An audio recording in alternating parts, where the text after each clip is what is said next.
Hello everyone, welcome to the SMU academy. तो आज के 17 जुलाई के करंट अफेयर के कुछ जो मेन टॉपिक्स है वो कवर करते हैं, साथ ही इन्हीं के ऊपर जो क्वेश्चंस होंगे हम वो सोल्व करेंगे। तो डेली बेसिस पे हम ये कर रहे हैं एंड आई रियली वांट कि आप पार्टिसिपेट करें, क्योंकि ये इंपॉर्टेंट टॉपिक्स होते हैं और इनके ऊपर किस टाइप के क्वेश्चन आपसे पूछे जा सकते हैं वो हम यहाँ पे देते हैं। साथ ही हमने हिस्ट्री का कोर्स भी शुरू किया हुआ है, तो आप वो भी देख सकते हैं चैनल पे जाके, जहाँ पे हमने मॉडर्न हिस्ट्री की क्लासेस लगाई हुई है एंड एक तरह से फुल कोर्स आपको प्रोवाइड किया जाएगा। तो आज के टॉपिक्स जो है वो करते हैं, उसके बाद हम क्वेश्चन सॉल्व करेंगे। तो सबसे पहले हम टॉपिक जो हमारा आज न्यूज़ में है वो है प्रसाद स्कीम। तो ये न्यूज़ में बना हुआ है, क्यों? क्योंकि एक तरह से प्रसाद प्रोजेक्ट जो है इनॉग्रेट किया गया कहाँ पे? वाराणसी, यानी उत्तर प्रदेश के वाराणसी में। ओके, उत्तर प्रदेश के वाराणसी में ये जो प्रोजेक्ट है इनॉग्रेट किया गया है, ताकि जो टूरिस्ट जो फैसिलिटीज़ हैं एक तरह से उन्हें डेवलप किया जा सके, साथ ही जो उससे रिलेटेड ऑपरेशंस हैं उन्हें भी एक इसमें रखने की कोशिश की गई है, ताकि उनके लिए जितना भी जो टूरिज़्म को बढ़ावा देते हैं वो फैसिलिटीज़ प्रोवाइड की जा सके। ये जो ऑपरेशन होगा एक तरह से क्रूज़ जो बोट फ्रॉम 80 घाट से राजघाट तक होगा। ओके, यानी कि 80 घाट से राजघाट तक जो टूरिज़्म फैसिलिटीज़ होगी वो इम्प्रूव की जाएगी, एक तरह से डेवलप की जाएगी। साथ ही ये जो स्कीम है ये आखिर है क्या, इसके बारे में बात करते हैं। तो प्रसाद स्कीम आखिर है क्या? एक तरह से इसकी अगर हम फुल फॉर्म देखें तो national mission on pilgrimage rejuvenation and spiritual heritage augmentation drive इसका पूरा नाम है। एंड जैसा कि नाम से पता चल रहा है कि पिलग्रिमेज रेजुविनेशन, साथ ही spiritual and heritage augmentation. Okay, यानी कि पिलग्रिमेज साइट हो गई आपकी, स्पिरिचुअल हो गई, या हेरिटेज जो साइट्स हैं एक तरह से उन्हें इसके अंदर रखा गया है। इसके साथ ही आपको याद रखना है कि ये सेंट्रल स्कीम है, सेंट्रल सेक्टर स्कीम है, जो कि फुली फाइनेंस्ड है, फुली फंडेड है बाय गवर्नमेंट ऑफ इंडिया। इसके अलावा कि ये किसने लॉन्च की है? ये की है मिनिस्ट्री ऑफ टूरिज़्म। किसके अंडर आती है? Ministry of tourism. एंड ये कब स्टार्ट हुई थी? ये हुई थी 2014 से 15 के बीच में। ओके, 14-15 की ये स्कीम है एंड किसके अंदर आती है? Ministry of tourism. नेक्स्ट अगर हम बात करें तो इसमें जो मेन ऑब्जेक्टिव होगा इसका वो क्या होगा कि एक तरह से आइडेंटिफाई किया जाएगा एंड एक जो हम कहें कि डेवलपमेंट किया जाएगा, जो पिलग्रिमेज होगी और हेरिटेज जो डेस्टिनेशन है 80 घाट से लेके दिल्ली के राजघाट तक के बीच में जो आती है उन्हें एक तरह से डेवलप किया जाएगा। साथ ही उनसे रिलेटेड जो इंफ्रास्ट्रक्चर होगा, लाइक रेल हो गया, रोड हो गया, वाटर ट्रांसपोर्ट हो गया, या हम कहें लास्ट माइल कनेक्टिविटी, या जितनी टूरिज़्म फैसिलिटीज़ होगी उन्हें एक तरह से डेवलप किया जाएगा, इम्प्रूव किया जाएगा, ताकि टूरिज़्म को बढ़ावा दिया जा सके। ओके, तो नेक्स्ट टॉपिक की बात करते हैं, इंडो अफ़गान रिलेशंस। तो अफ़गानिस्तान की सिचुएशन जो अभी वहाँ पे चल रही है हम सब वाकिफ़ हैं, क्योंकि ये लगातार न्यूज़ में बना हुआ है एंड एक टेंशन की सिचुएशन सिर्फ अफ़गानिस्तान के लिए ही नहीं, जबकि बल्कि जो कंट्रीज़ अफ़गानिस्तान के साथ रिलेशन में थी, ओके, डिप्लोमेटिक रिलेशन में थी, उनके लिए भी एक ये टेंशन बना हुआ है। तो आखिर ये है क्या?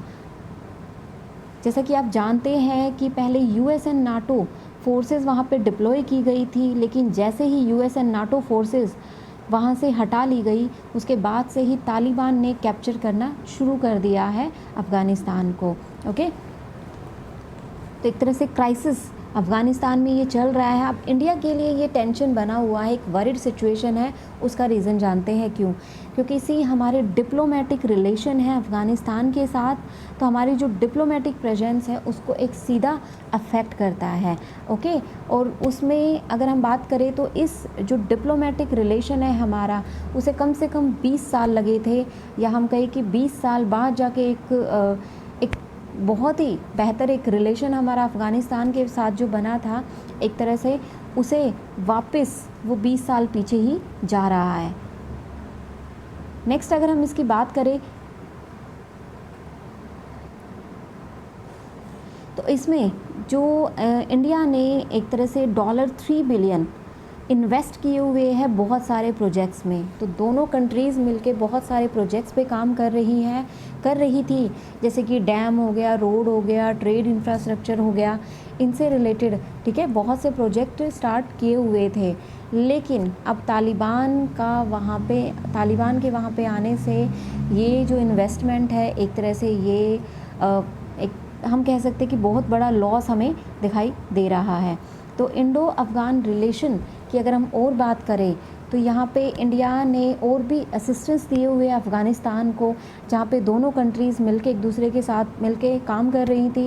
एंड जैसे कि हो गया आपका Salma dam, okay, Zaranj Delaram highway, okay, parliament Stor palace, तो ये सब चीज़ें अफेक्ट होती दिख रही है। ये हमारे प्रोजेक्ट है एक तरह से। सलमा डैम की अगर हम बात करें तो 40 मेगावाट ये जो डैम है, ओके, ये इनॉग्रेट किया गया था 2016 में।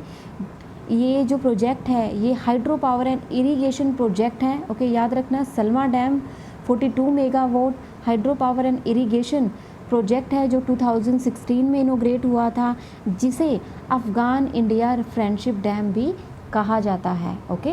ये कहाँ पे बिल्ट हुआ है, कहाँ पे इनॉग्रेट हुआ है? हेरात प्रोविंस में, ओके। तो इस पे भी असर पड़ता हुआ दिखाई दे रहा है। साथ ही बात करें तो जारंज डेलारम हाईवे एक तरह से एक हाईवे है जो कि बॉर्डर रोड ऑर्गेनाइजेशन के ज़रिए बिल्ड किया गया है। 218 किलोमीटर का है ये, ओके, एक तरह से हाई प्रोफाइल प्रोजेक्ट है। अब इसको भी अगर हम देखें तो ये भी रुकता हुआ नज़र आ रहा है। साथ ही पार्लियामेंट की अगर हम बात करें तो जो अफ़गान पार्लियामेंट है काबुल में 2015 में बिल्ट हुई थी, एंड उसका भी एक हमें यहाँ पे दिख रहा है कि उस पर भी बहुत असर पड़ रहा है। स्टोर पैलेस की अगर हम बात करें तो ये एक हिस्टोरिकल वैल्यू रखता है अपनी, ओके। ये अफ़गानिस्तान के जो प्रेसिडेंट अशरफ घानी 2016 में प्राइम मिनिस्टर के साथ इसे इनॉग्रेट किया गया था। एक तरह से ये जो स्टोर पैलेस है इसे रीस्टोर किया गया था काबुल में, ओके। कहाँ पे है ये? काबुल में। ये जो ओरिजिनली एक तरह से देखा जाए तो बिल्ट हुआ था 19th सेंचुरी में। बाद में इसकी अगर एक इम्पोर्टेंस इसकी अगर हम देखें तो रावलपिंडी एक एग्रीमेंट हुआ था, ओके। रावलपिंडी एग्रीमेंट हुआ था जिसके तहत जो अफ़गानिस्तान थी वो एक इंडिपेंडेंट कंट्री बनी थी, एंड उसके बाद से ही इस स्टोर पैलेस को एक तरह से फिर से रिस्टोर करने की कोशिश की जा रही है। तो उसके तहत इसे रिस्टोर किया जा रहा है। तो आपको ये चीज़ याद रखनी है कि एक तो ये कहाँ पे है, Salma dam, Zaranj Delaram highway and Stor palace, okay. इसके साथ ही 1919 रावलपिंडी एग्रीमेंट का अगर आपका नाम आता है तो वो किससे रिलेटेड है? अफ़गानिस्तान से रिलेटेड है, ओके। ओके, इसके अलावा कुछ और इम्पोर्टेंट चीज़ की अगर हम बात करें तो इंडिया ने प्लेज किया हुआ है $1 मिलियन किसके लिए? अनदर आगा खान हेरिटेज प्रोजेक्ट के लिए भी $1 मिलियन की प्लेज की हुई है। साथ ही रीस्टोरेशन जो बाला हिसार फोर्ट है, ओके, उसे भी रीस्टोर करने के लिए एक हम कहें कि अफ़गानिस्तान के साथ हाथ मिलाया हुआ है। एंड ये जो बाला हिसार जो फोर्ट है, अगर इसके बारे में थोड़ा सा जानें तो इसका ओरिजिन 6th सेंचुरी में हुआ था, ओके। एंड एक तरह से ये मुग़ल फोर्ट है, यानी मुग़ल्स ने बनवाया था। इसके जो कुछ पार्ट थे वो दोबारा जहांगीर ने बनवाए थे, एंड उसके बाद इसे एज ए रेजिडेंस यूज़ किया गया था शाहजहाँ के ज़रिए। तो कहा जाता है कि बाबर ने बनवाया था ये अराउंड 6th सेंचुरी, हम कहें कि 1526 के अराउंड इसे बनाया गया था। फिर उसके बाद जहांगीर ने इसके पार्ट रीबिल्ड करवाए, फिर एज ए रेजिडेंस किसके ज़रिए यूज़ किया गया था? शाहजहाँ। तो आपको ये चीज़ भी याद रखनी है कि बाला हिसार फोर्ट कहाँ पे है, ओके। एंड आगा खान हेरिटेज जो प्रोजेक्ट है वो किससे रिलेटेड है? वो इंडो अफ़गान से रिलेटेड है, पर है कहाँ पे? अफ़गानिस्तान में। तो उसके अलावा अगर अफ़गानिस्तान की अगर हम और बात करें तो ये इम्पोर्टेंट क्यों है इंडिया के लिए? अफ़गानिस्तान एक बहुत ही हम कहें कि एक स्ट्रेटजिक इंटरेस्ट जो इंडिया के साथ, इंडिया या अफ़गानिस्तान का जो रिलेशन है स्ट्रेटजिक इंटरेस्ट को लेके वो काफ़ी इम्पोर्टेंट रहा है। इसके साथ ही ये सार्क का वो नेशन है जो इंडिया को सपोर्ट करता आया है, ओके। तो इन पे भी अब असर पड़ता दिखाई दे रहा है। इसके साथ ही अनदर जो मेन हम कहें इम्पोर्टेंट एक इम्पोर्टेंस जो चीज़ है वो ये है कि गेटवे है ये सेंट्रल एशिया का, यानी कि हमारे सीधा ट्रांसपोर्ट पे भी असर पड़ता हुआ दिखाई दे रहा है। तो ओके, डिप्लोमेटिक जो हमारी एक स्ट्रैटेजिक पार्टनरशिप चल रही थी उस पर सीधा इसका इम्पैक्ट पड़ता हुआ नज़र आ रहा है। नेक्स्ट टॉपिक की बात करें तो international cooperation and convention centre की बात करते हैं, जो कि रुद्राक्ष के नाम से जिसे जाना जा रहा है। कहाँ पे ओपन हुआ? वाराणसी, यानी उत्तर प्रदेश के वाराणसी में ये इनॉग्रेट किया गया है। साथ ही किसके असिस्टेंस से? Japan. Okay, India and Japan का ये एक इनिशिएटिव है जो कि जिसका मेन ऑब्जेक्टिव क्या है कि एक तरह से अपॉर्चुनिटीज़ प्रोवाइड करनी है सोशल एंड कल्चरल इंटरेक्शन की लोगों के बीच में। तो सोशल कल्चरल इंटरेक्शन को बढ़ाने के लिए इस प्रोजेक्ट को शुरू किया गया है, इनॉग्रेट किया गया है। कहाँ पे किया गया है? वाराणसी में किया गया है। इसके साथ और भी बहुत से प्रोजेक्ट्स हैं जिनकी नींव रखी गई है, ओके, जापान के साथ मिलके। तो आप यहाँ पे पिक में देख सकते हैं कि ये किस टाइप का होगा। ओके, कहा जा रहा है जो इसकी रूफ होगी वो शिवलिंग की तरह ही होगी, उसी का एक तरह से डिज़ाइन होगा। तो यहाँ आप पिक्चर में देख सकते हैं। नेक्स्ट टॉपिक की बात करते हैं, world youth skills day. Okay, ये इम्पोर्टेंट इसलिए भी हो जाता है क्योंकि एक डिक्लेरेशन से रिलेटेड है, और जहाँ आपकी कोई डिक्लेरेशन या कन्वेंशन की हम बात करते हैं तो वो खुद ब खुद इम्पोर्टेंट हो जाता है। तो वर्ल्ड यूथ स्किल डे जो कि 2014 में यूएन की जनरल असेंबली ने डिक्लेयर किया था कि 15 जुलाई को, ओके, 2014 में डिक्लेयर किया था। किसने? यूएनजी ने 15 जुलाई को as a world youth skill day इसे सेलिब्रेट किया जाएगा। साथ ही एक तरह से ये इम्पोर्टेंट क्यों है? क्योंकि ये स्ट्रैटेजिक इम्पोर्टेंस को बढ़ावा देता है। यंग पीपल की जो स्किल्स हो गई, एम्प्लॉयमेंट हो गई, उनके अगर हम कहें कि वर्क को एक इम्पोर्टेंस देना, साथ ही एंटरप्रेन्योरशिप को भी बढ़ावा देने के लिए ये काम करता है। अब इससे रिलेटेड जो एक है नाम जो हम पढ़ते हैं वो है एंशिएंट डिक्लेरेशन। ओके, अगर आपसे पूछा जाता है एंशिएंट डिक्लेरेशन किससे रिलेटेड है तो ये यूथ स्किल्स से रिलेटेड है, यानी स्किल एजुकेशन से ये रिलेटेड है। तो इसमें एक डिक्लेरेशन में सबसे मेन चीज़ जो बात की गई थी कि एजुकेशन 2030 एक तरह से एम है जिसे अचीव करना है। क्लियर? एंड ये किसका पार्ट है? SDG 4 का, सस्टेनेबल डेवलपमेंट गोल 4 का ये पार्ट है जो कि इंश्योर करता है कि quality education, equal quality education provide की जाए, साथ ही लाइफ लॉन्ग लर्निंग अपॉर्चुनिटीज़ दी जाए। ओके, तो एक तरह से जो अपॉर्चुनिटीज़ है या हम कहें एजुकेशन है या स्किल्स है उसे बढ़ावा देने के लिए ये बनाया गया या डिक्लेयर किया गया है। या हम कहें कि वर्ल्ड यूथ स्किल डे किससे रिलेटेड है तो आपको ये चीज़ याद रखनी है।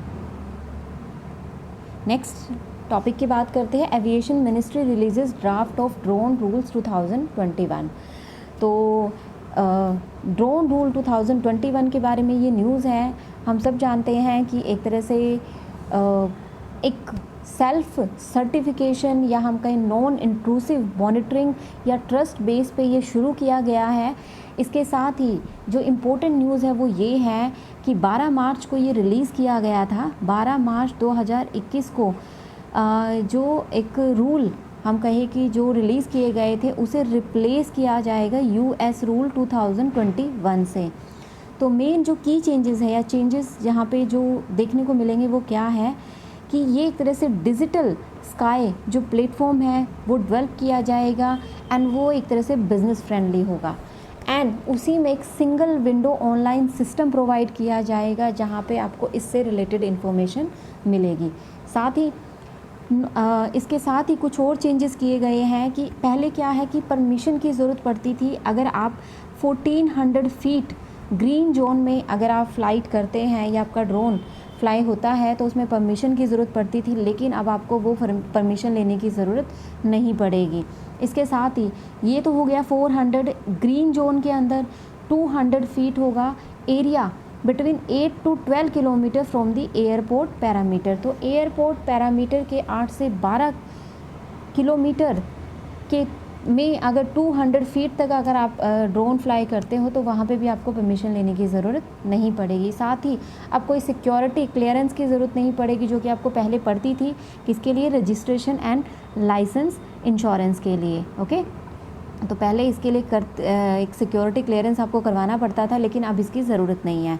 साथ ही एक तरह से ये कवर करेगा जो ड्रोन रूल 2021 होगा, एंड उसके तहत ही पहले ये 300 केजी था, लेकिन अब क्या कर दिया गया, 500 केजी इसे बढ़ा दिया गया है। पहले इसकी जो मैक्सिमम वेट था वो 300 केजी था, 500 केजी है। इसके साथ ही इसमें ड्रोन टैक्सीज़ है वो भी कवर होंगी। पता है आपको ड्रोन जो टैक्सीज़ होती हैं, जो कि आपकी एक तरह से ऑफकोर्स ड्रोन है, तो वो आपके ट्रैफिक जैम से बचने के लिए जो शॉर्ट डिस्टेंस होंगी वो कवर करेंगी। ओके, टैक्सीज़ होगी एक तरह से ड्रोन टैक्सी जो आपकी फ़्लाई करेंगी। इसी में अगर हम बात करें कुछ और, तो एक सर्टिफिकेट जो है वो एक सर्टिफिकेट एक प्रोवाइड किया जाएगा, किसके लिए, कि आपकी जो क्वालिटी काउंसिल होगी इंडिया उसके ज़रिए, एंड जो सर्टिफिकेशन प्रोवाइड करती है वो अथॉरिटीज़ के ज़रिए। तो एक सर्टिफिकेट आपको एयरवर्थीनेस का दिया जाएगा quality council of India and certification entities authorities के ज़रिए। होंगे वो जनरेट कर सकेंगे अपने ड्रोन के यूनिक आइडेंटिफिकेशन नंबर, जो डिजिटल स्काई प्लेटफॉर्म होगा उस पे खुद ही सेल्फ सर्टिफिकेशन रूट के ज़रिए वो एक जो यूनिक आइडेंटिफिकेशन नंबर होगा वो जनरेट कर सकेंगे। इसके अलावा ड्रोन कॉरिडोर की अगर हम बात करें तो वो भी डेवलप होगा for cargo deliveries. Cargo deliveries के लिए भी यहाँ पे एक अलाउंस दी गई है। तो ड्रोन जो प्रमोशन काउंसिल होगी वो भी सेटअप की जाएगी, किसके लिए, ताकि वो फैसिलिटेट कर सके बिज़नेस फ्रेंडली रेगुलेटरी रेजीम को। ओके, तो यहाँ पे ये चीज़ आपको याद रखनी है, बिज़नेस फ्रेंडली होगा, कार्गो डिलीवरीज़ के लिए भी डेवलप किया जाएगा, एंड इसके साथ ही सेल्फ सर्टिफिकेशन भी कर पाएंगे। ओके, तो ये चीज़ आपको याद रखनी है। तो यहाँ आज आपके टॉपिक्स थे, आई होप कि आपको पसंद आए होंगे। तो thank you so much, please share, like and subscribe it. Okay, इसके बाद हम क्वेश्चन सॉल्व करेंगे, प्लीज़ सॉल्व कीजिए ताकि आपने जो भी पढ़ा है वो आपको क्लियर हो सके।